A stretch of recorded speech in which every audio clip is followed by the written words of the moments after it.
अध्यात्म विज्ञान कोई धर्म या संप्रदाय नहीं है, ये स्पिरिचुअल साइंस है जो कुदरत के कानून पर आधारित है।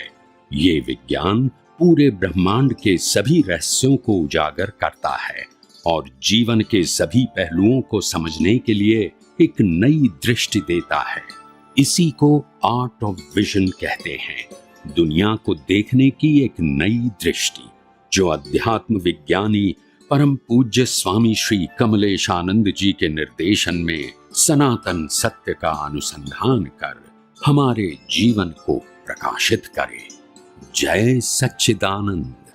हिंदुस्तान में केवो प्रताप हतो, आखू वर्ल्ड हिंदुस्तान ने फॉलो करतु, हिंदू फिलोसॉफी ने फॉलो करतु तू। ये हिंदू फिलोसॉफी हिंदू धर्म में कन्वर्ट थी गई ने, बस त्यारथी पक्ष पंथ ने वाला थई गया।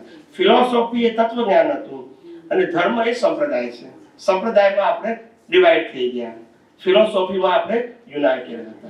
કેવા હતા સમજાય છે? આખા વિશ્વની અંદર આ હિન્દુ ધર્મની ફિલોસોફી આખા જગતમાં એ માન્ય હતી, કારણ કે આપણી ફિલોસોફી છે જીવો અને જીવવાનો। આપણે પણ જીવીએ ને પ્રત્યેક જીવોને એટલો જ જીવવાનો અધિકાર છે। अतिथि देवो भव ए आपणी संस्कृति छे। अतिथि देवो भव, वेलकम टू ऑल। आपणे कोईने पण क्यारे रिजेक्ट कर्या નથી। આપણા દેશમાં જે આયા છે હિન્દુસ્તાનમાં કોઈને આપણે પાછા નથી કાઢ્યા। અતિથિ દેવો ભવ સમજાય છે ને? અને વસુધૈવ કુટુંબકમ એ આપણી ફિલોસોફી છે। વિશ્વ એક આપણે છે, કોઈ જુદા નથી। We all are United. સમજાય છે? આ બધી આપણી ફિલોસોફી હતી, પણ સંપ્રદાય સત્યમાં બધું શું થઈ ગયું? ખલાસ થઈ ગયું। ખ્યાલ આવ્યો? ટુકડે ટુકડા થઈ ગયા। ખ્યાલ આવ્યો? અને માટે આપણી વીકનેસ તો જુઓ સાહેબ, સ્થૂળ દાખલો આપું, ખાલી સ્થૂળ દાખલો સમજવા માટે। આપણે કોઈ ધર્મ માટે રાગદ્વેષ નથી કરવા। ખ્યાલ આવ્યો? પણ હિન્દુસ્તાનની અંદર તમે એમ કહો કે હું હિન્દુ છું તો તમે સાંપ્રદાયિક કહેવા, અમે મુસલમાન છે તો બિન સાંપ્રદાયિક કહેવા। એ આપણી નબળાઈને કારણે we are not united। સમજાય છે? નહીં તો હિન્દુસ્તાનનો એક હિન્દુ જે બોલે, જે આપણા સ્વામી વિવેકાનંદે કીધું હતું, ગર્વ से कहो हम हिंदू हैं। એ હિન્દુ એ ધર્મ નતો, એ ફિલોસોફી હતી। we all are united। વસુદેવ કુટુંબકમ માટેને હિન્દુ કીધું છે। હિન્દુ એટલે હિન્દુ મુસલમાન નહીં, આપણે એક જ કહીએ છીએ, પૂરું વિશ્વ એ આપણે એક જ છીએ। વસુધૈવ કુટુંબકમ। સમજાય છે? કયો ધર્મ એવું કહે છે? સમજાય છે? પણ આપણી ગ્રેટનેસ ખલાસ કેમ થઈ ગઈ? સંપ્રદાયથી। સમજાય છે? આખું વિશ્વ સ્વીકારવા તૈયાર છે આજે પણ। તમે યુનાઇટેડ થાવ તો, કારણ કે મહાનતા તો છે જ। જો સાંપ્રદાયિક ઝઘડાઓ સમાપ્ત થાય તો રામકૃષ્ણ મહાવીરને માનવું એ સંપ્રદાય નથી। સંપ્રદાય એ છે કે હું રામને માનતો તો કૃષ્ણ નિંદા કરું, કૃષ્ણને માનતો તો મહાવીરને કરું, મહાવીરને માનતો તો શિવને કરું, શિવને માનતો તો સ્વામિનારાયણને કરું। એ નુકસાન છે। all are the great and we respect the all great people whatever they are। yes કે no? એ લોકો ફિલોસોફીની વાત કરે છે, તમે સંપ્રદાયની વાત કરો છો એટલે ભાગ્યા પડ્યા। એ લોકોએ ક્યાં સંપ્રદાય ઉભા કર્યા હતા? તમે કીધું કે રામે સંપ્રદાય ઉભો કર્યો હતો, કૃષ્ણએ ઉભો કર્યો હતો, બધા અલગ અલગ સમય થયા। એ લોકોએ સંપ્રદાય નતો કર્યો, ત્યાર પછી થયો। સંપ્રદાય ઉભા થયા, બુદ્ધિશાળી લોકોએ ઉભા કર્યા ને। બુદ્ધિશાળી લોકોએ બુદ્ધુ વગરનાને આસાનીથી બુદ્ધુ બનાયા। શું કીધું? આસાનીથી। પાછા કેવા? તમને એમ લાગે કે આ સાચું છે? ખ્યાલ આવ્યો? ખ્યાલ આવ્યો? કૂટાવો, મરો, હાથ પગ ભાગે તો તમારા। ગુરુ તો એની ગાદી પર બોલતા નથી। ત્યારે આપણને ખબર નથી પડતું, કિંગ અને પ્યાદા નથી ખબર પડતું, બોલતા નથી। આપણે પ્યાદાની જેમ કૂટાઈએ કે આપણી જાતે મહાન છે, મહાન છે માની, એટલે કૂટાવો છો, ખબર પડતી નથી। તમે પોતે પરમાત્મા છો। ખ્યાલ આવ્યો? ને પરમાત્માની અનુભૂતિ કરવા માટે મનુષ્ય ભાવ છે। તમે પોતે અત્યારે આત્મા છો અને અનુભવ થાય તો પરમાત્મા છો। કે આત્મા અને પરમાત્મા જુદા છે? ના, પ્રત્યેક આત્મા પરમાત્મા છે, પણ અનુભવ થાય ત્યારે નહીંતર આત્મા છું. પણ પરમાત્માની જગ્યાએ આપણે તો આ પ્રકૃતિના ફાટાઓમાં એટલા વહેંચાઈ ગયા કે હું પરમાત્મા છું એ ખાલી શબ્દમાં રહ્યું, અનુભૂતિ, ઇન્ટરેસ્ટ કે દ્રષ્ટિમાં રહ્યું નહીં, શબ્દમાં રહ્યું. શું રહ્યું? ખ્યાલ આવ્યો? એ આપણી ગ્રેટનેસ હતી. સમજાય છે? પણ કાળક્રમની બધા તો કળિયુગ છે બધું. તો જાગ્યા ત્યાંથી સવાર, અને જેટલા જાગ્યા એટલા હાચા. અમારું કામ તો જગાડવાનું છે. જેને જાગવું છે એને, ઊંઘવું છે એને અમે કશું કરી શકીએ. અને કોઈને ઉગાડી આંખે ઊંઘવું હોય તો અમે શું કરીએ? ખ્યાલ આવે? ઉગાડી આંખે ઊંઘનાર હોય કે ના? આખું જગત ઉગાડી આંખે જ ઊંઘે છે.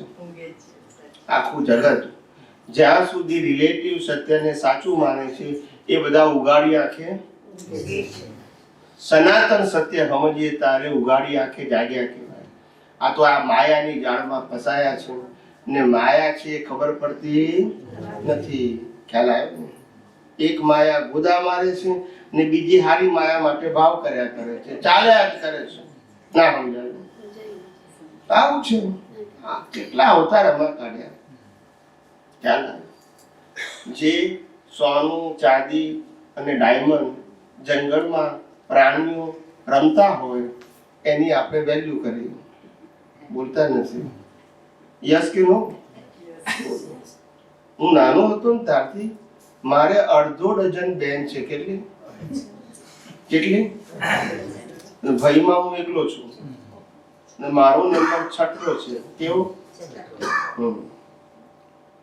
તે મારી નાની બેન છે, એને જૈન ધર્મમાં દીક્ષા લીધી છે, અને 5 મોટી બેન છે, પરણી છે, અને મેં દીક્ષા ના લીધી ને પરણી નહીં. બે એની વચ્ચે હતો તો વચ્ચે જ રહ્યો. ના સમજાય? ખ્યાલ આવે?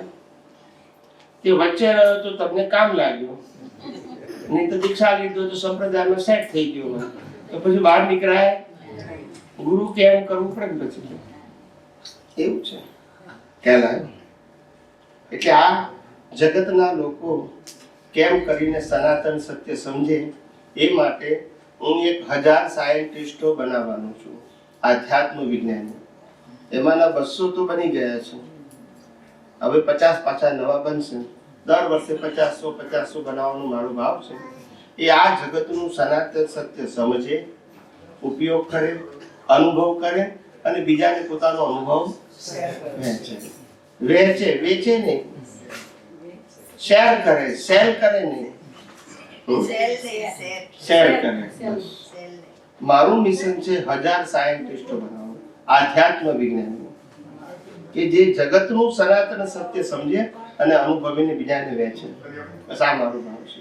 એમાં કોઈ વ્યક્તિએ વ્યક્તિગત વિશેષ વાત કરવી, મારું વિજ્ઞાન છે, મારો ધર્મ છે, એવું સબ્જેક્ટ આવવું જોઈએ નહીં.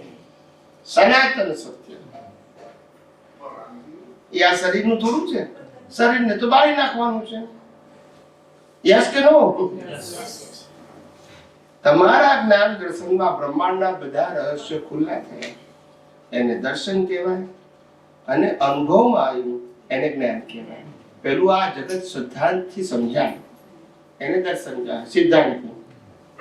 અને આ જગત દેખાય જ્ઞાનની જેમ તો પછી એને જ્ઞાન કહેવાય. જ્ઞાન થાય એટલે પૂર્ણાહુતિ, દર્શન થાય એ પ્રોસેસ છે. શું છે? દર્શનમાં પગથિયા હોય, જ્ઞાનમાં પગથિયા ના હોય. જેને કેવળ જ્ઞાન થાય એને સંપૂર્ણ થાય, અને એટ એ ટાઈમ થાય, ટુકડે ટુકડે ના થાય. પણ દર્શન કેવું થાય? ટુકડે ટુકડે. જેવા આપણે સ્કૂલની પરીક્ષા પાસ કરીએ ને એવું થાય. અજ્ઞાન નાશ કર, કારણ કે અજ્ઞાન વધ્યું છે ટુકડે ટુકડે, એટલે નાશ પણ કેવું થાય? ટુકડે ટુકડે. અને આત્મા તો કેવળ જ્ઞાન સ્વરૂપ છે, ને જ્યારે અનુભવ થાય ત્યારે સંપૂર્ણ થાય, અપૂર્ણ. પણ અજ્ઞાન ધીમે ધીમે આવ્યું છે, તો ધીમે ધીમે તમારા પુરુષાર્થ પ્રમાણે જાય. સમજાય છે?